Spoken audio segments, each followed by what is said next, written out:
Gente, é o seguinte, agora vamos para mais uma palestra. Dessa vez, uma palestra muito incrível, que é Liderança e Aprendizagem, um olhar contemporâneo. Quem vai ministrar essa palestra é a professora Lucila Panissetti. Eu não sei, vou esperar ela entrar, porque tem um ditadozinho que fala assim, ó, mate o homem, mas não erre o nome. Então, eu quero saber se é Panissetti ou Panissé. Bom dia! Panissé. Tudo bom? Panissé. Então, eu vou apresentar de novo com vocês essa mulher super simpática que chegou aí para iluminar o nosso dia, para falar de liderança e aprendizagem, Lucila Panissetti. É muito chique! Seja bem-vinda, bom dia! O prazer é todo meu, Mariana. Tudo bem? Nós vamos usar os slides, então deixa eu só dar uma arrumadinha aqui, porque os agradecimentos e os bons dias já estão todos nele também, tá joia? Então, fica à vontade. Um abraço para essa terra linda.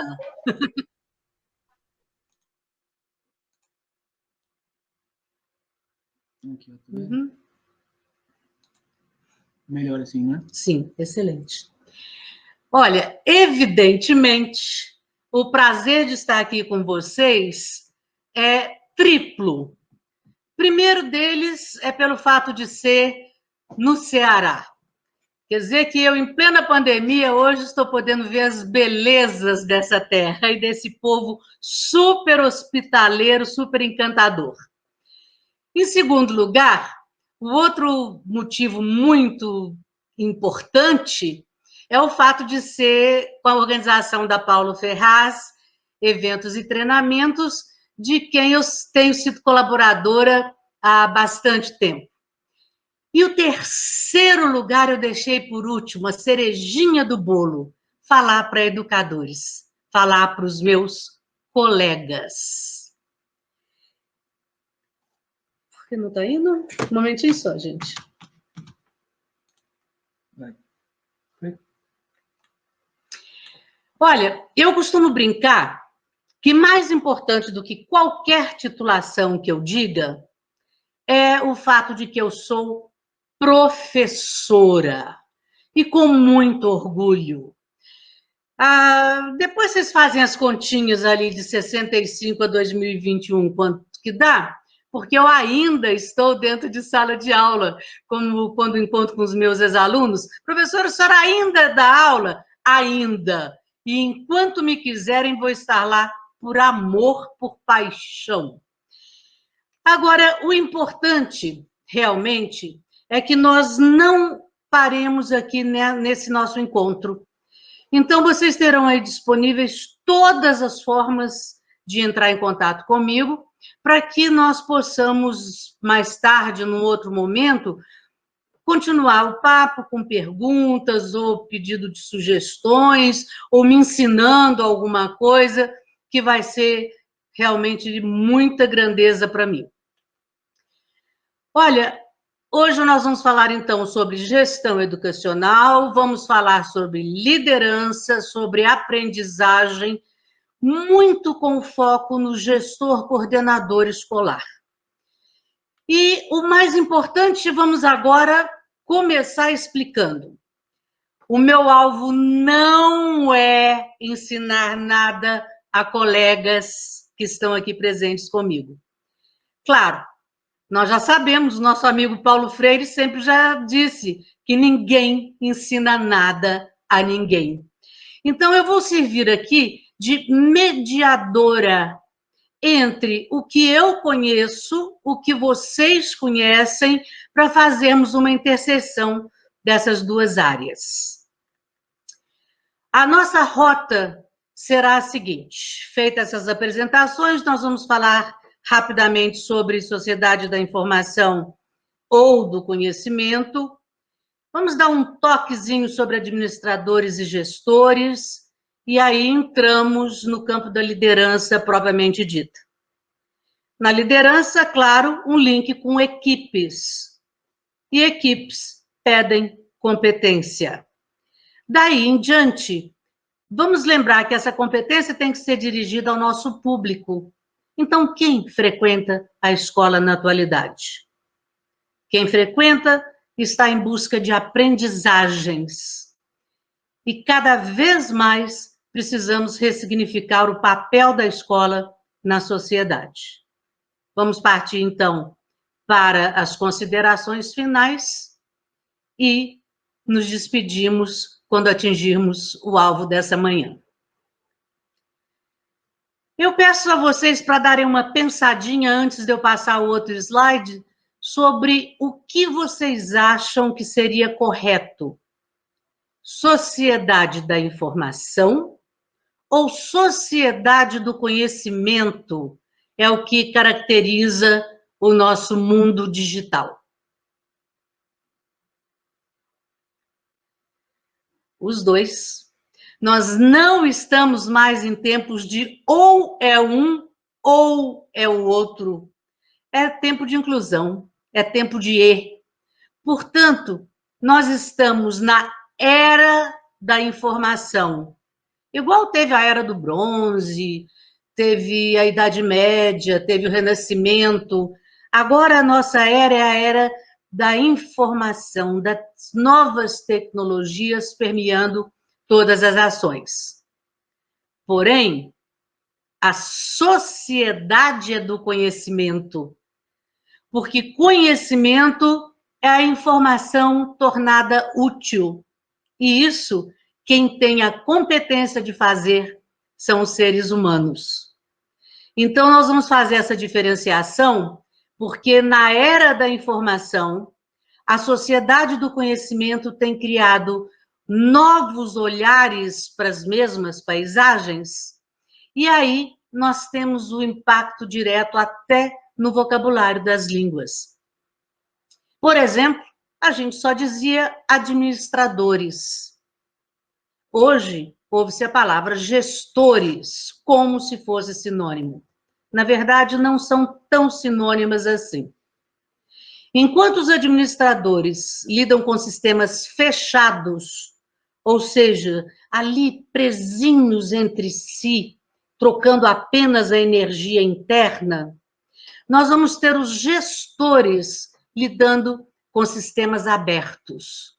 Os sistemas abertos trocam massa e energia. Isso significa que eles nascem, se desenvolvem, crescem, e se não formos cuidadosos em tomar as devidas precauções, esse sistema pode até morrer. E cabe a nós, educadores, mantermos viva a vida latente das nossas escolas e dos conhecimentos dos nossos alunos. Se os administradores são mais do sistema fechado, enquanto os gestores trocam experiências, trocam vivências, partilham conhecimentos, o que vai acontecer é que, no final das contas, os administradores só são seguidos por nós porque são os chefes. E como chefes, eles têm um poder da caneta.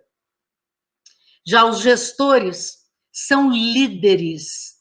E líderes que a gente segue porque nós acreditamos neles.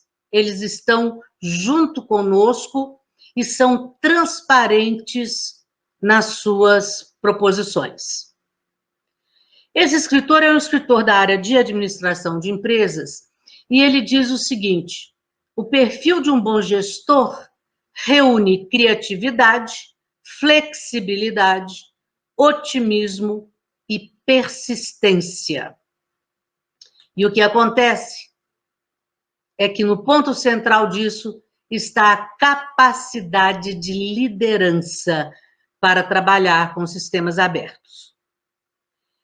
E vem então a grande pergunta.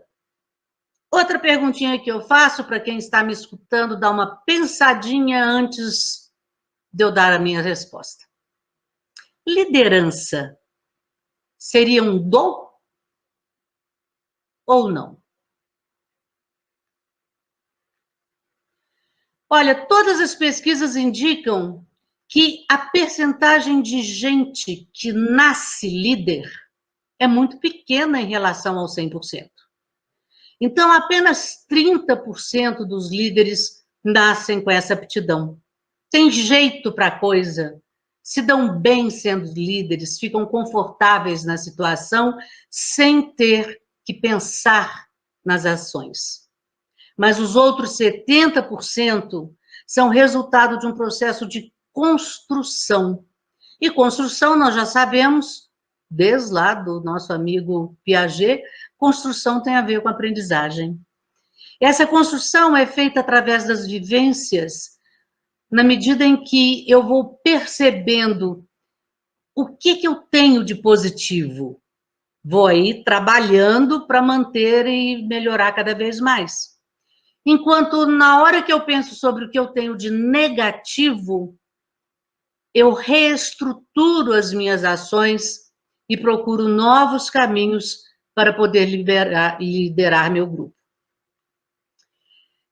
Evidente que uma das formas de ter uma vivência positiva para se tornar um bom líder e aprender com as suas vivências é deixar de lado aquela hierarquia piramidal em que um está no alto, os outros todos obedecem, ou então apenas a liderança de equipe, com vários grupinhos, um líder em cada um, e aí, de repente, os grupos competindo entre si, ao invés de colaborarem entre si.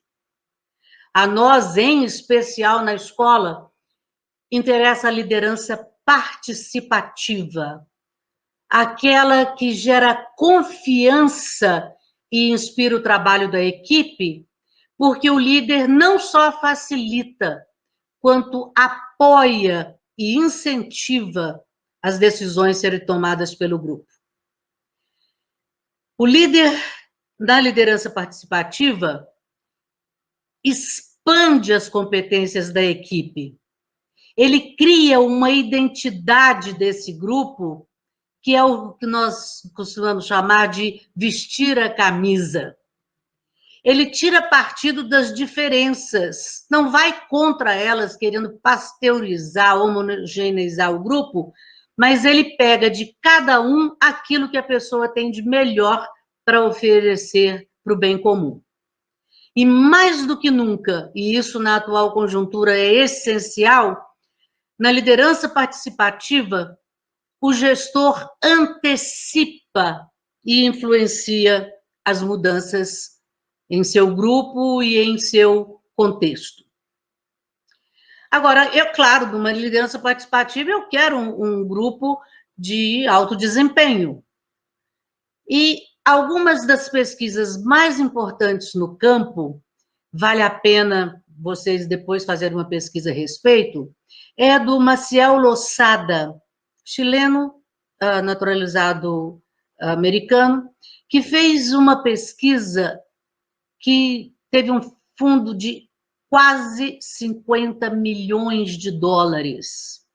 A pesquisa foi financiada pelo governo americano, mas dela fizeram parte todas as grandes empresas em todos os continentes. E ao final dessa grande pesquisa, o Losada descobriu o seguinte: há uma qualidade nas equipes que pode prever ou predizer aquilo que será de alto desempenho ou não no grupo. O resultado será de alto desempenho quanto mais houver conectividade entre as pessoas. Claro, isso é mais ou menos óbvio. Quanto mais conectados uns com os outros estivermos, mais poderemos trabalhar bem em grupo. Só que o importante é que ele descobriu quais seriam os elementos que nós deveríamos aprender a usar para que essa conectividade não só fosse instalada, como aumentada quando ela já existisse. Conectividade seria igual ao equilíbrio entre perguntar e propor. Então, aquela ideia de um administrador que propõe e os administrados apenas perguntam sobre o projeto, aqui a história muda. Os administrados passam a ser os membros de uma equipe que vão fazer perguntas, sim, com elas aprende-se muito, mas também vão apresentar propostas. Esse equilíbrio é o passo número 1 para o alto desempenho. O outro passo é a relação entre os outros e eu.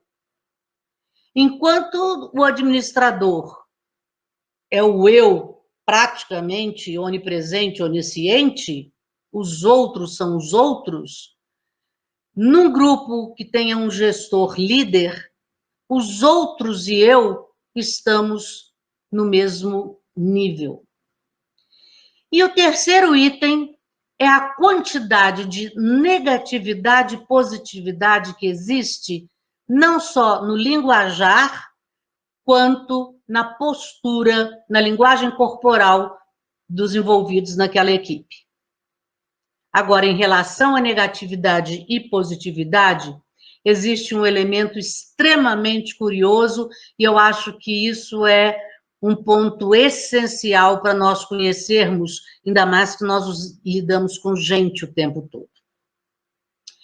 Em termos de negatividade e produtividade, e positividade, o Losada chegou a uma equação matemática de uma proporção de 3:1, que traduzido é o seguinte: quando você tem uma linguagem corporal negativa, uma face, um olhar negativo para a pessoa, quando você fala algo negativo para a pessoa, o que acontece é que há um estrago no emocional do outro. E o que esse psicólogo descobriu, ele é da linha da psicologia da positividade, é que para cada ato negativo que alguém faça, seja expressão corporal ou palavra dita ou escrita, há necessidade de 3 ações positivas para neutralizar, apenas para neutralizar a sensação péssima que criou no outro, que pode render uma baixa autoestima e automaticamente um baixo rendimento. Portanto, estejamos alertas que a mínima negatividade nossa em um grupo, em uma equipe, principalmente para uma liderança participativa, vai precisar de muita coisa positiva antes de ser neutralizado o negativo, e aí sim começar a haver uma estabilidade de emoções que levem ao alto desempenho. Coordenar requer competência, portanto, em liderança. E os líderes devem incentivar os liderados. Por que eu não usei a palavra motivar? No meu ponto de vista, motivar é igual a sonhar. Eu não posso sonhar o sonho do outro. Então, falar em motivar é como se eu fosse dar um motivo para o outro fazer alguma coisa. Motivação é ter um motivo para a ação, um motivo para agir. Esse motivo tem que nascer da pessoa. Agora, eu não posso motivar a pessoa, porém eu posso incentivá-la a fazer alguma coisa. E posso eu, gestor, ser o motivo. Eu posso ser alguém cujas relações estão tão tranquilas, cujo preparo é tão reconhecido, que os liderados decidem agir por si só para favorecer as ações e as atitudes do seu líder. Se precisamos de competência, vamos pedir emprestado lá na administração de empresas, algo que em todo livro de gestão aparece. Competência significando chá. O C de conhecimento, o H de habilidades e o A de atitudes. Portanto, nós, educadores de um modo geral, sejamos gestores ou professores, teremos sempre na nossa competência que fazer uso desses 3 níveis ou dessas 3 dimensões. O conhecimento é saber fazer. O como fazer. As habilidades é botar a mão na massa, é realmente estabelecer ações. E as atitudes envolvem o fazer bem.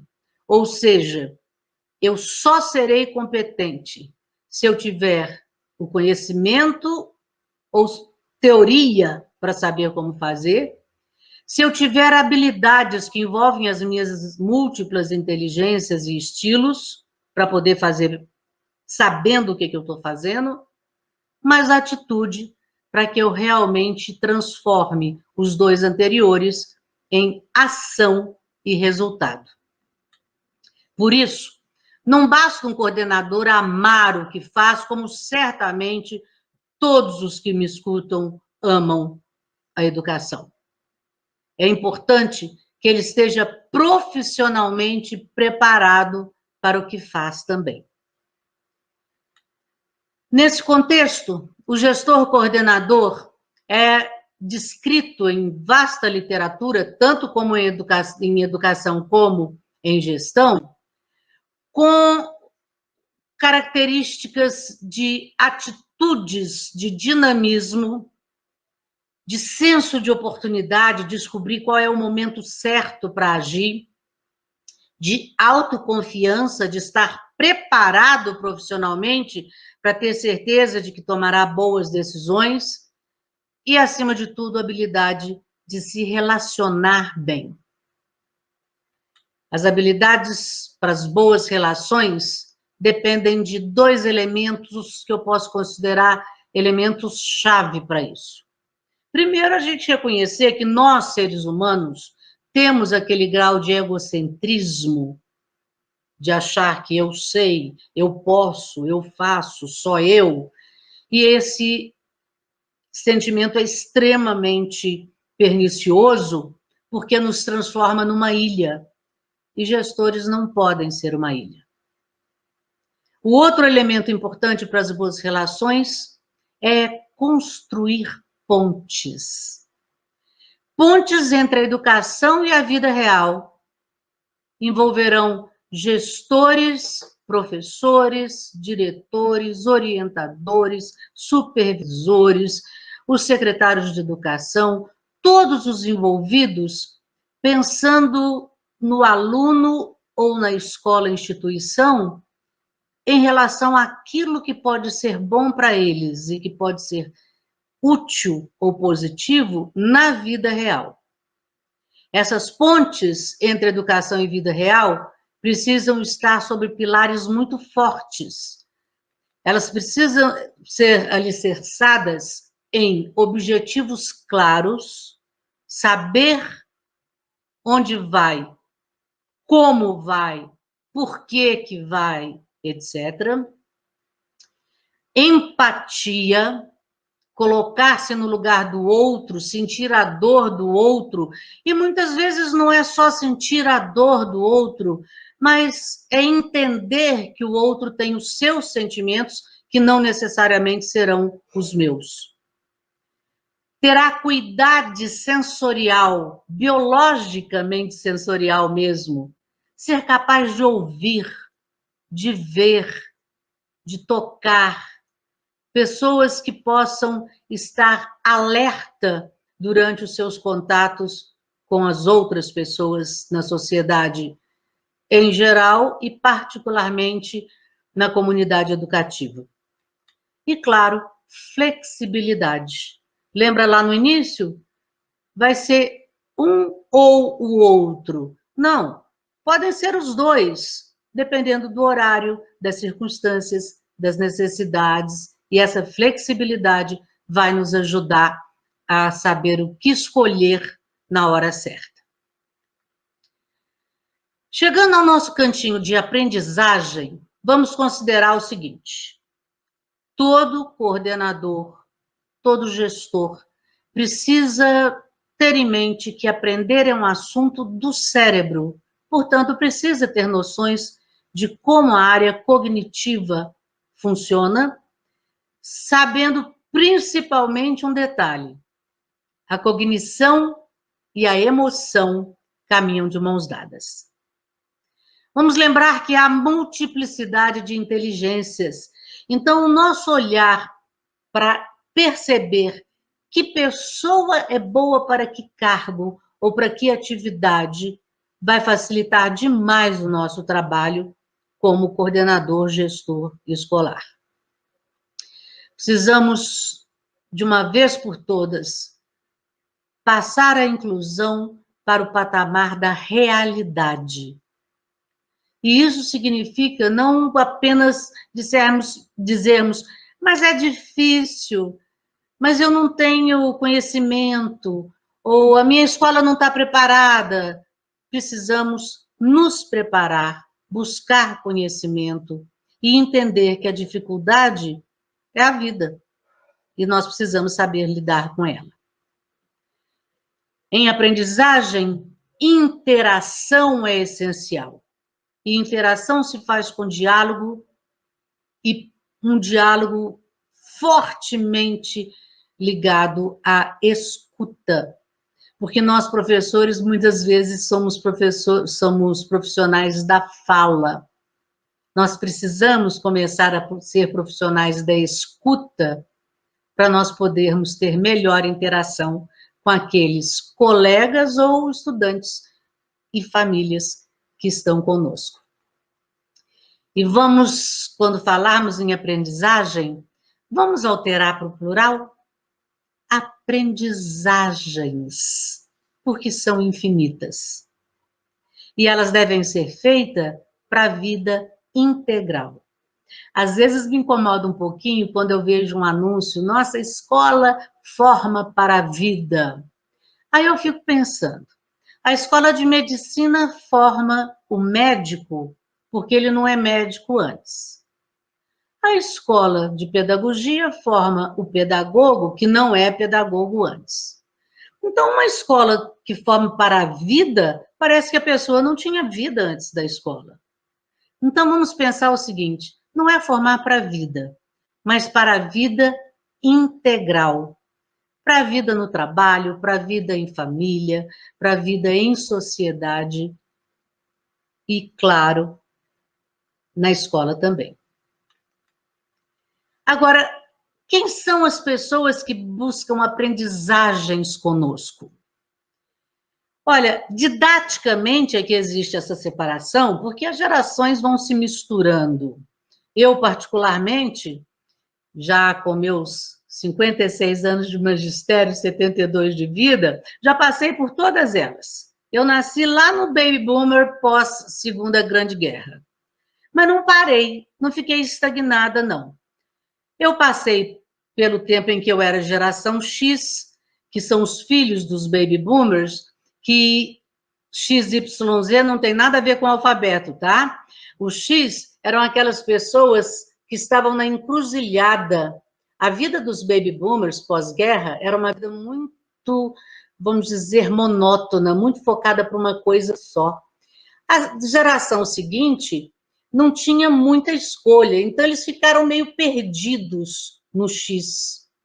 Em seguida, a geração Y representa isso, ou seja, aquele pessoal que estava perdido já teve os seus filhos com as opções mais direcionadas, ou com as direções podendo ser mais focadas. E depois veio a geração Z, uma geração cuja letra não é por causa do XYZ, mas vem de Zapfen no alemão, que é aquela atitude que a gente tem de pegar o controle remoto e ficar trocando os canais, ou aqui de passear pelas janelas do Windows e etc. Então, esse Z é do Zapten, do trocar informações de conhecimento, é de buscar novas experiências, etc. Enquanto pós-guerra o pessoal dizia, me escreva, já os filhos diziam, me telefona. Os netos diriam, me manda um e-mail. E aí, chegamos numa geração lá para o início de 2000, que já diz, me manda um zap. Mas isso não para, isso continua.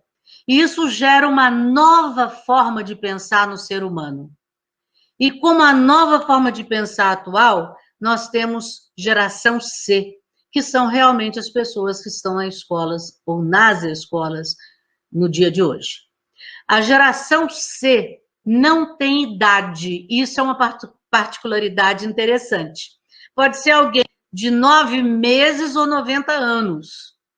Ela será geração C não por causa da época em que viveu, mas por causa dos comportamentos que tem. Comportamentos de pessoa que está conectada, que é co-criadora, que é compartilhadora com o grupo, ela troca todas as ideias, as mensagens, as figurinhas e etc. A geração C é um grupo com atenção multidisciplinar, presta atenção em várias coisas ao mesmo tempo e continuamente. É uma geração que se adapta a novas situações e que se sai muito bem no uso das novas tecnologias. Esse é o perfil dos nossos alunos, independente de classe social, etnia, religião, etc. Com esse grupo tão diverso, é claro, a escola tradicional ou a formação tradicional já não está dando mais conta do recado, né? Porque hoje, quando o RH contrata alguém, ele não quer saber o que a pessoa aprendeu, não. Ele quer saber o que a pessoa sabe fazer com aquilo que aprendeu. Daí a ideia de competência, saber fazer e fazer bem, realmente ter ação e resultado. E com isso vem a pergunta de $1 milhão. Para quem tiver a resposta, estou toda aberta. O que eles precisam aprender para viver no mundo que nem nós, adultos e professores, sabemos como será? Olha, certamente precisamos muito mais do que conteúdos, apesar de nós ainda estarmos muito presos a esse conceito do dar a matéria. Para navegar nos mares de incertezas do dia a dia, nós precisamos de competências, e isso nós precisamos ajudar os nossos alunos a desenvolverem. Entre as competências, existe uma extremamente significativa. O Sir Ken Robinson, que é um especialista britânico em criatividade, coloca a seguinte proposição: a criatividade agora é tão importante quanto a alfabetização. Devemos tratá-la com o mesmo status. Ainda não há muito espaço para criatividade na escola como parte da rotina pedagógica. Portanto, nas aprendizagens, este é um elemento que nós precisamos certamente incluir. Se nós não sabemos qual será o mundo e corremos o risco de estarmos ensinando elementos que o mundo não precisará mais tarde, é preciso ressignificarmos o papel da escola. Antes, a escola era toda voltada para a informação e dados. Dado é um elemento, vamos dizer assim, isolado. A informação vem de quando o dado é tratado. Então, ele começa a significar alguma coisa, mas ele é um conceito, ele é uma definição. Informações e dados tem na TV, no vídeo, no bate-papo, nos livros, nas apostilas, nos jornais, nos outdoors. Então, a escola precisa evitar essa tendência que nós temos de passar informação e dados, porque isso o aluno pode buscar e ele sabe fazê-lo se bem orientado. Nós precisamos de conhecimento. E conhecimento não se passa. A gente passa raiva, passa frio, passa vergonha, mas conhecimento a gente constrói. Constrói através de ações. Portanto, a partir da informação e dos dados que o material didático ou os materiais elaborados pelos professores dentro de uma escola são feitos, é que eu vou trabalhar isso para que vire uma ação, para que tenha aplicabilidade. Essa informação e os dados do material didático devem se tornar úteis para poderem ser chamados de conhecimento. E úteis como? Para a sociedade. Projetos, trabalhos que possam focar necessidades do entorno da escola, sugestões para interferências que possam melhorar certas situações sociais e assim por diante, serão, sim, informações transformadas em conhecimento. A ação é essencial para que eu veja um resultado. Do contrário, eu vou ficar na mesma história. Eu vou dar uma informação para o meu aluno, vou pedir que esse aluno decore, ou vou esperar que ele decore, memorize o fato, e depois vai reproduzir numa prova, que erroneamente eu estou chamando de avaliação. Prova ou teste é uma coisa, é pontual. Avaliação é contínua. São atitudes e atividades que avaliam a ação. Aí sim eu posso mensurar um resultado como tendo sido bom, ruim, positivo, negativo e assim por diante, e, claro, interferir para que ele melhore. O espaço ideal para isso é a interdisciplinaridade, em que temas de várias disciplinas dialogam entre si, a transversalidade, em que um tema é visto pelo olhar das suas diferentes disciplinas, e a transdisciplinaridade, em que um ou mais temas se relacionam com a sociedade, com a vida real. Isso deve ser feito com fluência digital, porque lembram lá no primeiro slide, estamos no mundo digital, na era da informática, na sociedade do conhecimento. Então, as nossas escolas e os nossos gestores precisam cuidar de 3 elementos básicos: a ambiência tecnológica necessária, as estratégias didáticas específicas para esse ambiente tecnológico e a formação docente, que deve ser contínua. Chegando já aqui nas considerações finais, nós temos o seguinte: nos tempos atuais, muitas mudanças. Sem dúvida, são mudanças incríveis em todas as esferas, em especial naquela em que não existe mais o ou é ele ou sou eu, mas deve ser tanto ele quanto eu com as mesmas oportunidades.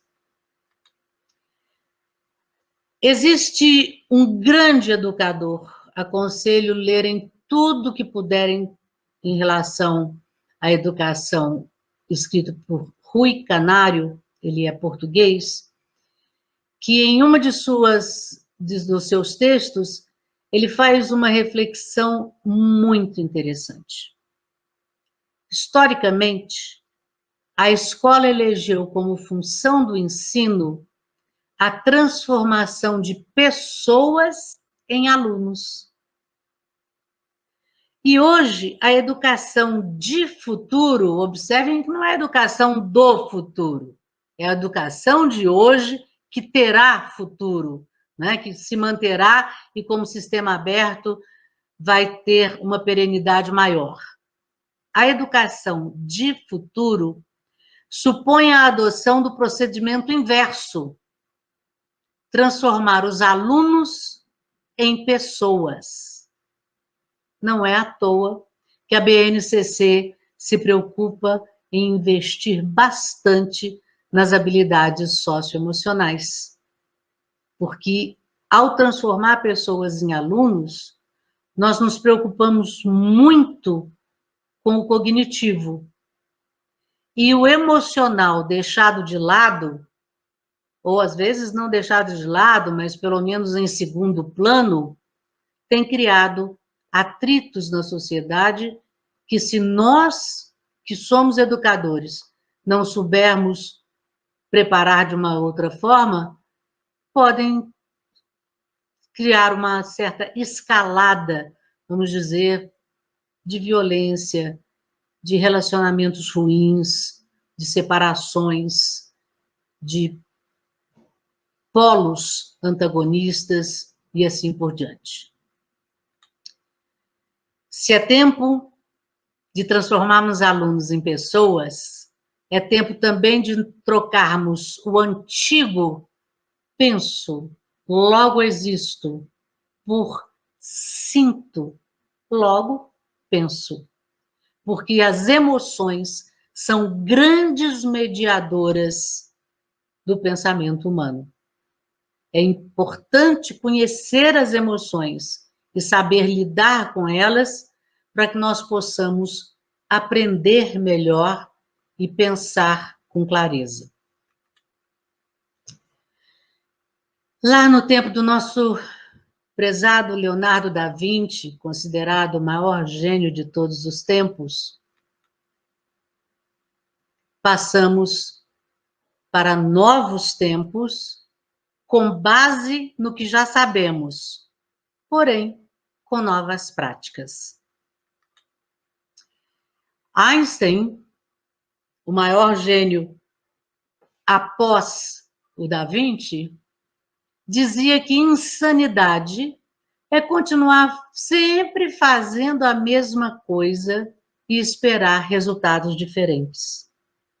Portanto, o meu convite para vocês é que não se prendam a conteúdo livresco. Professores, alunos, gestores podem e devem voar para que possamos alcançar novos mundos. E aqui vai um segredinho de quem tem muito tempo de sala de aula. Quando você não souber como voar ou para onde voar, peça ajuda ao seu aluno, ele vai saber te ajudar. O século XXI será lembrado como um tempo de globalização, diversidade, individualismo, massificação, grandes paradoxos. Mas, acima de tudo, ele será lembrado como o século da pandemia de Covid-19. De repente, da noite para o dia, cenários sem precedentes foram testemunhados no mundo todo, impactando de uma forma muito democrática todos os países do globo. No nosso caso específico, um dia damos aula em escola, no outro dia não mais. Alguns de nós, claro, entramos em pânico. Meu Deus, eu não sei mexer com essas coisas. Como diríamos aqui em Minas, eu não sei mexer com esses trem. Em outros casos mais privilegiados, pessoas tiraram de letra a aula por ensino remoto, à distância, lives, gravar vídeo, dar palestra e etc. Mas tanto aqueles que tinham os recursos e se apavoraram, quanto os outros que tinham os recursos e lidaram muito bem com eles, não devem esquecer da grande maioria das escolas que não tem como prestar o mesmo serviço educacional, porque podem até ter um computador, mas lhes falta infraestrutura básica de água, eletricidade, saneamento, mobiliário, prédios adequados e formação de professores. Nós que tivemos o privilégio de cair no grupo daqueles que estão muito confortáveis com as aulas de ensino remoto, precisamos mais do que nunca estar conscientes das nossas responsabilidades para continuar ajudando os colegas que tiveram dificuldade e, mais do que tudo, lutar por melhores condições de infraestrutura e formação educacional dos docentes e, por que não, também dos gestores no nosso Brasil. Em 1980, o mundo era chamado de mundo VUCA. Esse foi um termo que o exército americano usou após a Guerra Fria para indicar que depois dessa época esse mundo se tornou muito volátil, muito incerto, muito complexo, muito ambíguo, muito sem a gente entender o que ia acontecer.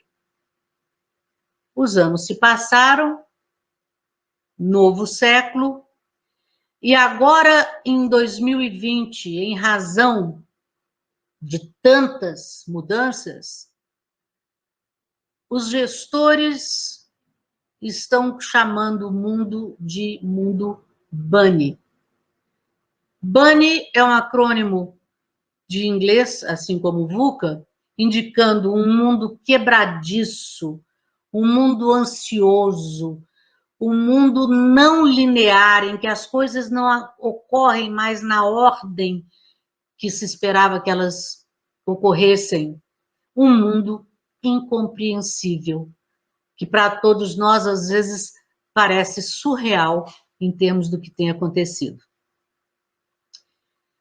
Se um objeto cai no chão, quando frágil, ele quebra.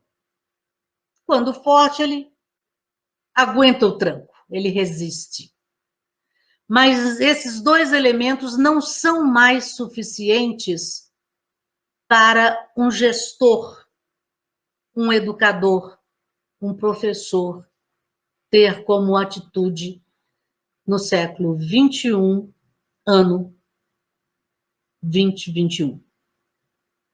Nós não podemos ser frágeis, porque como frágeis, nós ficaremos danificados, avariados diante das dificuldades.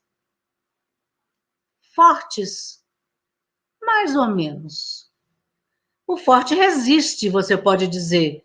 Isso é uma vantagem, sim, mas aquele que resiste não muda, ele permanece igual. O que nós precisamos aprender agora é a sermos antifrágeis. O termo antifrágil é um termo novíssimo, cunhado por Nassim Taleb, que é um americano libanês, administrador, economista, etc., que tem dito o seguinte: a pessoa que é antifrágil, ela reconhece a fragilidade, se mantém forte, mas ela vai além. Ela se beneficia e se fortalece e melhora durante o caos. Aqui eu peço licença para fazer uma paradinha, porque eu estou terminando a revisão de um livro, estou fazendo a revisão Linguística ABNT e de conteúdo. Então, eu estou mergulhando de corpo e alma nesse livro, que eu pus a anotação aí na tela. O livro se chama Escolas Antifrágeis, e é do meu amigo professor Paulo Henrique de Souza, aqui de Belo Horizonte também. Será lançado agora ainda no primeiro semestre de 2021, e eu sugiro que busquem esse livro, porque ele trata dessa grande novidade da antifragilidade. Como que gestores, famílias, alunos, professores, escola pública, escola privada, como que nós podemos identificar as nossas fraquezas e transformá-las em comportamentos antifrágeis, para podermos nos fortalecer e nos beneficiar do caos, continuando adiante. No início de março do ano passado, quer dizer, super no início da pandemia, eu fiz uma live para o Sindicato de Escolas Particulares de Niterói e pedi que me enviassem as perguntas primeiro. Foi muito interessante, porque muitas delas eram especificamente sobre ensino e aprendizagem, outras delas sobre gestão e outras ligadas à educação e pandemia. Uma delas foi essa daí. A pandemia vai contaminar a educação? Eu levei um susto na hora que eu recebi, dizendo, gente, o que eu vou falar para essa pergunta que parece mais ou menos óbvia, né? Mas eu, na hora, quando veio essa pergunta, eu disse o seguinte, eu espero que sim. Claro que as pessoas levaram um pouco de susto, inclusive a mediadora arregalou os olhos, eu disse, no bom sentido, eu espero que a contaminação que a pandemia exerça sobre a educação seja uma contaminação que promova mudanças, para que a gente, em definitivo, possa fazer aquela revolução que a educação já vem precisando há tempos. Portanto, não me entendam mal, que a pandemia não nos contamine com a doença, mas que ela, apesar de não nos adoecer, possa nos tirar da zona de conforto, possa deixar as nossas habilidades digitais melhores para fazermos mais pelos nossos alunos, porque estaremos mais perto do tipo de pensamento da geração C de conectada, que ela nos ajude a fazer com que estejamos melhor preparados para as incertezas, que possamos, através da aula remota, fortalecer as relações família-escola, que haja, como essa pandemia nos ensinar que adaptação e flexibilidade são fundamentais em qualquer organização, em qualquer instituição, em qualquer sala de aula, e que, acima de tudo, nós façamos um trabalho tão bom nessa revolução educacional que nos sintamos orgulhosos por sermos capazes de formar pessoas que vão saber enfrentar os desafios de hoje e tantos que ainda estão por vir. Gente, tem sido difícil, sim.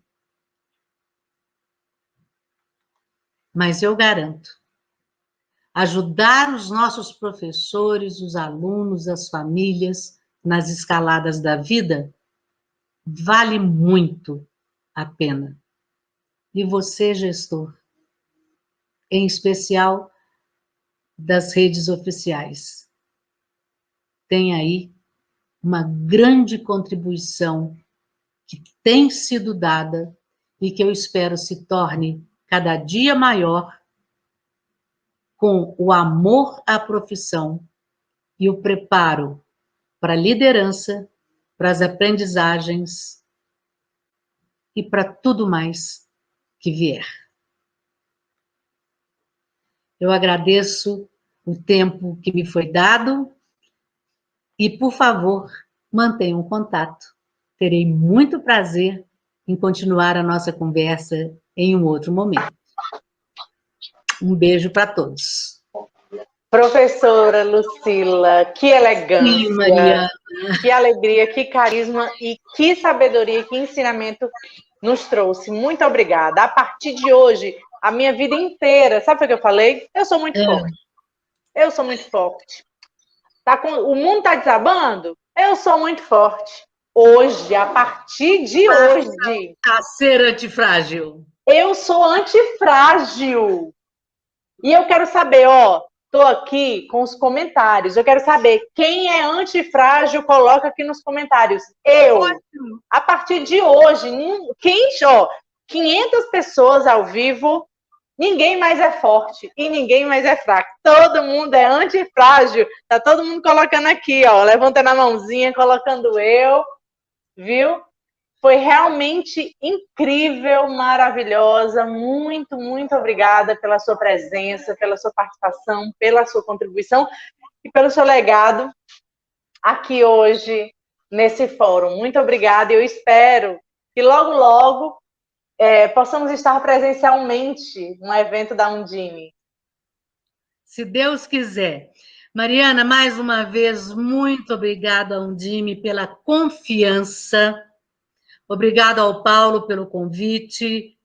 Não se esqueçam do livro Escolas Antifrágeis, do professor Paulo Henrique de Souza.